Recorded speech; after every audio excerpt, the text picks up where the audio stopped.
Водолазные часы Златоустовского часового завода. Немного истории и обзор специального выпуска этих часов. А также, почему опасно покупать часы на Авито. В этом выпуске.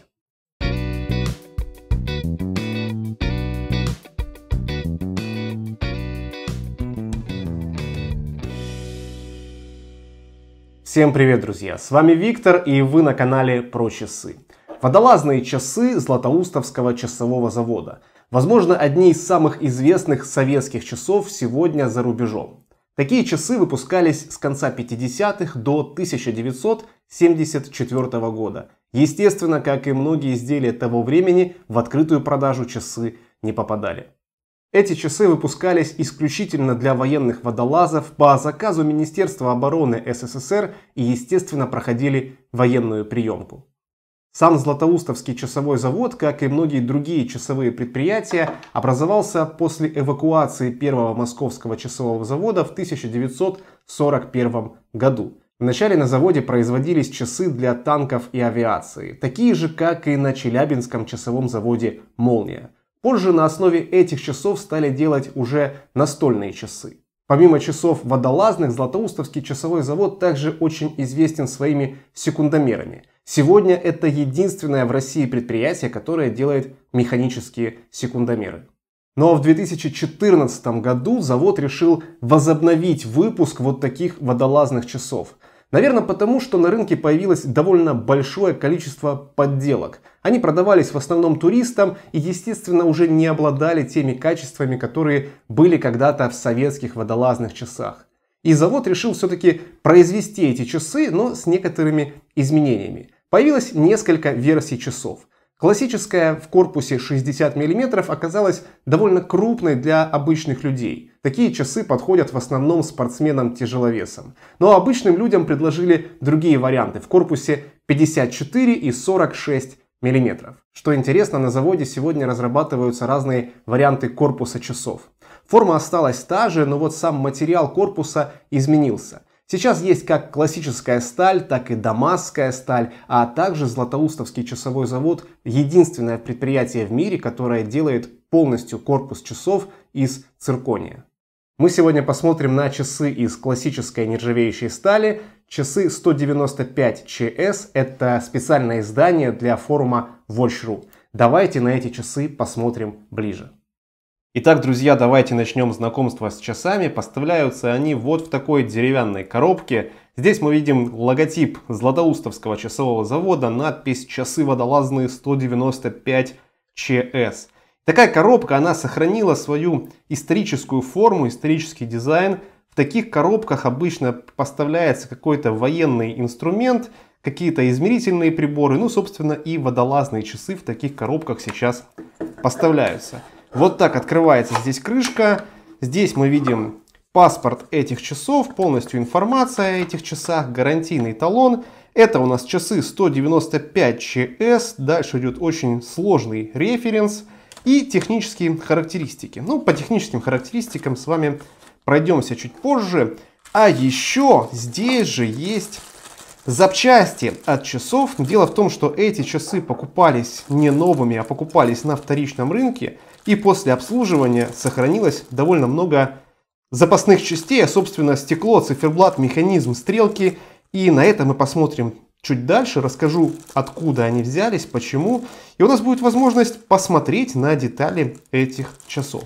А пока давайте перейдем непосредственно к нашему сегодняшнему экземпляру. И начнем, пожалуй, с самого важного в этих часах, это с их габаритов. Хорошо, что эта версия не в 60 мм, они были бы действительно огромными. Эта версия меньше. Давайте эти часы померяем. Здесь у нас 46 мм диаметр корпуса. И все равно, несмотря на то, что это часы минимальные в линейке современных златоустовских, все равно они довольно крупные. Толщина часов 16,5 мм, а тушка-кушку здесь будет, ну я думаю, 60 мм ровно от тушка-кушку в этих часах. И обратите внимание, в этих часах действительно огромная заводная головка. Она здесь установлена с защитой. Все-таки водолазное прошлое в этих часах не дает поменять дизайн. Это, наверное, хорошо, что дизайн сохранился именно такой, какой он был раньше, какой он был в советское время. И часы благодаря этому дизайну обладают своим особым шармом. Они узнаваемы, они действительно известны, и многим такие часы действительно понравятся.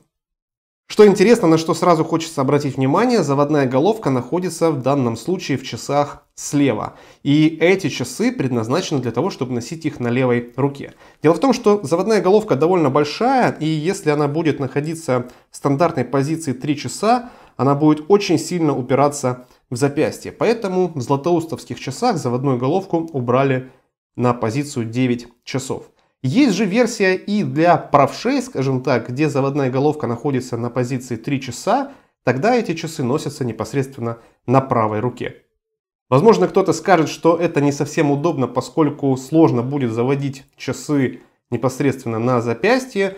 Но, наверное, это и хорошо, потому что все-таки, когда эти часы разрабатывались, они были для водолазов, и для того, чтобы лишний раз эту заводную головку не трогать, для того, чтобы туда не попала влага, и часы завели, закрутили заводную головку, одели на руку, и больше не надо никаких манипуляций с ними делать. Что также является важной отличительной особенностью водолазных златоустовских часов, то что здесь корпус выполнен в форме монокока, то есть задняя крышка является частью корпуса. Она не закручивается, не завинчивается, она и есть, собственно, корпус этих часов. И вся разборка происходит через верхний рант, через циферблат. На этой модели установлено сапфировое стекло, и опять-таки в данный момент есть несколько вариаций златоустовских водолазных часов, именно что касается стекла. Есть модель с минеральным стеклом, водозащитой 100 метров. Есть модель с сапфировым стеклом, водозащитой 200 метров, собственно, как и в этой версии. И есть вариант с установкой более прочного, более надежного сапфирового стекла, и тогда уже гарантируется водонепроницаемость 700 метров, такая, как и была в оригинальной советской версии. Но большинству людей, наверное, такая водонепроницаемость не нужна. 200 я считаю хорошим стандартом, и, собственно, базовое сапфировое стекло дает эту водонепроницаемость. А вот 100 метров все-таки на водолазных часах с такой историей, мне кажется, что это прям очень мало и совершенно несерьезно. Да, они будут немного дешевле стоить за счет стекла, но действительно, зачем нам водолазные часы с водозащитой всего в 100 метров, тогда как любые китайские часы сейчас делают с водозащитой и больше. И интересно, что вся эта водозащита достигается только за счет стекла, то есть никаких изменений по корпусу, по заводной головке не происходит, все исключительно в одном вот в этом элементе. Ну и давайте посмотрим ближе на часы. Стекло здесь плоское. Вот этот рант, который закрывает полностью все часы, он завинчивается. Отвинтить его практически невозможно без специального инструмента. Здесь нет никаких ни зазоров, ничего. То есть просто вот таким вращением, но с помощью специального инструмента, естественно, он и откручивается. Если пробовать крутить его в домашних условиях без специализированного оборудования, мы просто поцарапаем обод этих часов. Заводная головка здесь не совсем стандартная. Здесь она имеет вот такую защиту, которая завинчивается. Она на цепочке. И уже внутри мы видим прокладку и непосредственно сам заводной вал. Давайте вытащим, попробуем перевести стрелки. В этих часах установлен механизм «Восток», механизм с автоподзаводом. На него мы опять-таки посмотрим немножко позже, но механизм сам по себе довольно простой, но в то же время и вполне надежный. Хотя, конечно, точность хода у этого механизма весьма слабая, по паспорту минус 60 плюс 60 секунд в сутки. И, кстати, мне кажется, что вот такая система с заводной головкой, когда мы отдельно завинчиваем защитную крышку, поможет вам не забыть закрутить заводную головку в ваших дайверских часах. То есть очень важно, если вы идете в часах плавать, купаться, чтобы заводная головка была завинчена, потому что это одно из самых слабых мест в часах. И как раз таки в такой ситуации довольно сложно забыть ее закрутить. Сам корпус часов хорошо обработан. Это, конечно, не зеркальная полировка, но зеркальная полировка, мне кажется, что в часах специального назначения и не нужна. И обратите внимание, интересно выполнено крепление ремешка. Здесь, кстати, установлен кожаный ремешок. Ремешок довольно плотный. неплохого качества, мне действительно нравится, но это ремешок, конечно же, не собственного производства Златоустовского часового завода. Тем не менее, ремешок в комплекте идет очень неплохой. Крепление ремешка идет на винтах. Вот здесь винты, с другой стороны винтов нет. То есть, собственно, с одной стороны можно открутить винт и уже снять, заменить ремешок в этих часах. И давайте перейдем на заднюю крышку, ну точнее в данном случае не на заднюю крышку, а на тыльную сторону корпуса этих часов. Здесь опять-таки в треугольнике логотип Златоустовский часовой завод, номер часов 2 из 30, то есть это была специальная серия 30 часов. Как мы и видим в надписи 195 ЧС специальная серия, специальный выпуск для форума Watch.ru. Обычно вот эта модель 195 ЧС, она в открытую продажу не поступает, она идет для каких-то специальных серий, под спецзаказы, для различных предприятий, под какие-то мероприятия, то есть можно заказать такие часы, но в базовом исполнении обычно их не делают, то есть там идут скорее часы с корпусом 60 мм, 54 мм, а вот такие минимальные почему-то, по крайней мере, тогда были только по спецзаказам. Возможно, конечно, ситуация поменяется. Завод сейчас экспериментирует и с материалами, делают и бронзовые часы, и часы из циркония, и часы из дамасской стали. И довольно много вариаций с циферблатом. Есть циферблаты из метеорита и многих разных других материалов. И, скорее всего, наверное, разные вариации все-таки в открытую продажу попадать будут. Тем не менее, эти часы спецвыпуск для форума. Довольно много интересных элементов можно обнаружить на циферблате этих часов. Ну давайте на циферблат и посмотрим. Во-первых, у нас здесь 3 стрелки, часовая, минутная и белая секундная стрелка. Сам циферблат черного цвета, на нем мы видим метки и цифры 12, 2, 4, 6, 8, 10. Кстати, не совсем стандартная цифровка, обычно 12, 3, 6, 9. Здесь выбрали немножко иную. И обратите внимание, на циферблате есть винты и прорезь. Давайте постараюсь объяснить, для чего это. Поскольку разборка этих часов происходит непосредственно через циферблат, все крепления мы на циферблате и можем наблюдать. Ну, во-первых, вот эти два винта, которые находятся в позиции 4 часа и 10 часов, благодаря этим винтам циферблат держится и, собственно, откручивается. А в позиции 9 часов мы видим прорезь и через нее можем наблюдать заводной вал. Как раз таки для того, чтобы вытащить полностью заводной вал, небольшим инструментом нужно нажать в эту прорезь, и тогда вал не будет зафиксирован, можно будет его вытащить. Это, собственно, необходимо для разборки часов.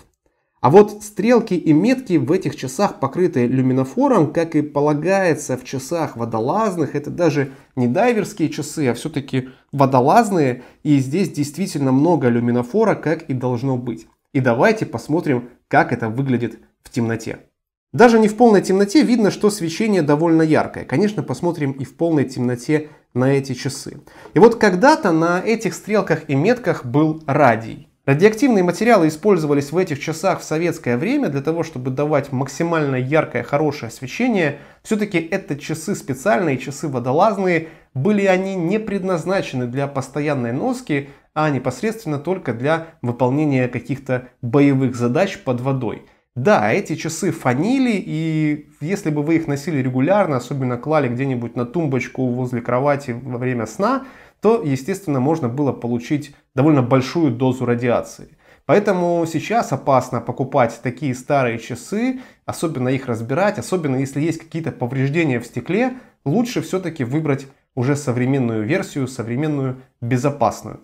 Конкретно эти часы были приобретены на вторичном рынке. Конечно, в объявлении было написано, что надевались они буквально пару раз и в абсолютно идеальном состоянии. Но после того, как мой товарищ эти часы получил, на стекле было обнаружено некое пятно. Какой-то дефект, возможно, просто в часы попала влага. Каким образом это произошло, не до конца понятно, тем не менее, часы нужно было восстанавливать. За счет того, что эти часы имеют специфическую форму и крепятся полностью все за счет вот этого ранта, разобрать их не так уж и просто, не поцарапав, не повредить стекло. И далеко не каждый часовщик за это возьмется. Соответственно, было принято решение отправить часы на завод производителя для того, чтобы как минимум почистить стекло и посмотреть вообще на состояние этих часов. Когда на Златоустовском часовом заводе эти часы вскрыли, объяснить причину появления пятна на стекле так и не смогли, но было принято решение это стекло заменить. Заодно решили посмотреть и на состояние механизма, поскольку раз в несколько лет механизм необходимо обслуживать. Все-таки это механические часы, как и любые другие, нуждаются в обслуживании. Но что действительно интересно, то механизм не стали проводить репассаж, не стали искать какие-то причины или дефекты, а полностью механизм идет под замену. Я понимаю, что это недорогой механизм Восток, тем не менее простая замена деталей, на мой взгляд, это не самый лучший выход.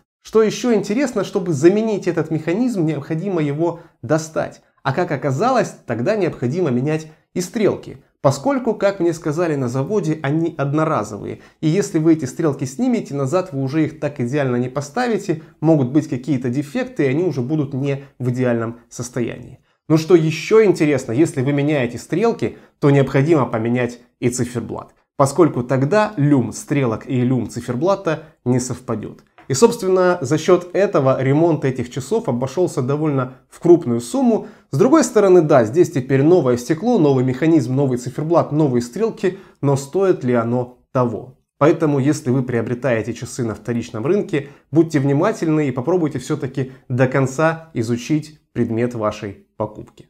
Но благодаря этому случаю мы можем посмотреть на детали этих часов, не прибегая к разборке, потому что все-таки те детали, которые были сняты, прислали обратно. Мы можем посмотреть и на стекло, и на механизм, и на стрелки, и на циферблат. Но теперь давайте посмотрим на элементы этих часов, которые были заменены при обслуживании. Ну, во-первых, стекло. Изначально это стояло стекло минеральное, вот, собственно, оно и есть. И обратите внимание, насколько здесь большая толстая прокладка. Как раз таки из-за пятна на этом стекле, к сожалению, сейчас на камеру показать это будет довольно сложно, и происходила замена и, собственно, обслуживание этих часов. Непосредственно вот так выглядел циферблат. Здесь мы, кстати, видим люминофор немножко другого оттенка. Он здесь такой более желтый, в винтажном стиле. Но, как сказали на заводе, поменяли состав люминофора, и теперь он не будет желтеть. То есть, если раньше он тоже изначально был белый, но со временем желтел, теперь желтеть не будет. Ну и, конечно же, есть оригинальные стрелки этих часов. В чем, собственно, проблема? Почему эти стрелки, как мне сказали, одноразовые? Сложно понять. Я в этом плане небольшой специалист. Если вы знаете, напишите в комментариях. Тем не менее, ситуация такова, что пришлось полностью и менять и стрелки, и циферблат.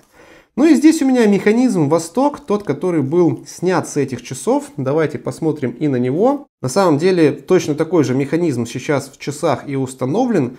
Почему этот механизм решили менять, мне довольно сложно понять. Это механизм 2415B. Производство уже современное, часового завода Восток. Ну, в принципе, механизм-то недорогой. Заменили. И, наверное, стало лучше. Возможно, по крайней мере, есть запасной еще один механизм, который может пригодиться для каких-то других часов. И вот таким образом эти часы смотрятся на моем запястье. Конечно, для меня они великоваты, но для обладателей более широкой руки будет отлично смотреться и, возможно, подойдет как действительно часы на каждый день. Ну и, конечно же, эти часы можно использовать для погружения, надевать их поверх гидрокостюма, так же, как когда-то это делали советские военные водолазы. Стоимость этих часов в базовом исполнении начинается где-то от 45 тысяч рублей. А вот в корпусе из дамасской стали и циркония достигает уже 200-300 тысяч. И мне кажется, что это действительно очень много за такие часы. Ведь, конечно же, качество исполнения здесь не самое высокое, здесь очень простой примитивный механизм, и, как можно увидеть, здесь не самое идеальное нанесение люминофора, а все-таки по циферблату тоже есть косяки. Напишите в комментариях, что вы думаете по поводу этих часов, а если видео вам понравилось, ставьте лайк, подписывайтесь на канал и увидимся в новых выпусках. Спасибо за просмотр, до новых встреч, пока!